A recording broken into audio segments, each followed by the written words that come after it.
এই রাস্তাটাকে একটা আইডিয়াল রাস্তা হিসাবে আমরা, একটা মডেল রাস্তা হিসাবে আমরা গ্রহণ করতে চাই।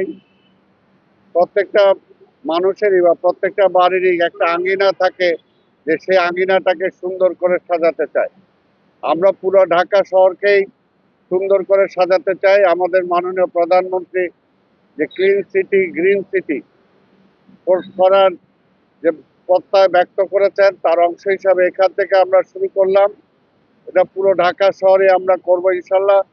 এর পরবর্তী পর্যায়ে ধানমন্ডি পুরো রেসিডেন্সিয়াল এরিয়াটাকেও আমরা সুন্দরভাবে ঠিক এমনিভাবে ক্লিন সিটি গ্রিন সিটির দ্বিতীয় ধাপে আমরা নিয়ে আসবো এবং সেখানটাও সৌন্দর্য বর্ধনে আমরা জন্য চেষ্টা করব। আপনারা জানেন যে আজকে এই রাস্তাটির সৌন্দর্য বর্ধনের লক্ষ্যে বিভিন্ন আকৃতি ও নান্দনিক ডিজাইনের মোট 54টি ফুলের টব স্থাপন করা হবে। বাগান বিলাস, রঙ্গন, অলকানন্দা, পর্তুলিকা, কামিনী সহ বিভিন্ন ধরনের রঙিন ফুল গাছ দিয়ে ফুলের টবগুলো সাজানো হবে।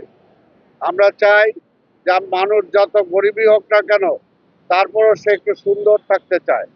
তা আমাদের বাংলাদেশের অর্থনীতি আপনারা দেখেছেন যে আজকে বিশ্ব অর্থনীতির আজকে মধ্যপ্রাচ্যের যুদ্ধের কারণে ক্ষতিগ্রস্ত, কিন্তু তারপরে আমাদের নেতা তারেক রহমানের মুখে বা কার্যে কিন্তু কোনো হতাশা নাই।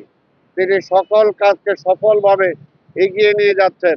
আমরা বিশ্বাস করি বাংলাদেশ মাথা তুলে দাঁড়াবে। 17 বছর যে আমাদের গ্লানি ছিল, 17 বছর যে না পাওয়ার বেদনা ছিল, আমরা এগুলোকে ঝেড়ে মুছে ফেলে দিতে চাই। আমরা সুন্দরের দিকে, সামনের দিকে এগিয়ে যেতে চাই।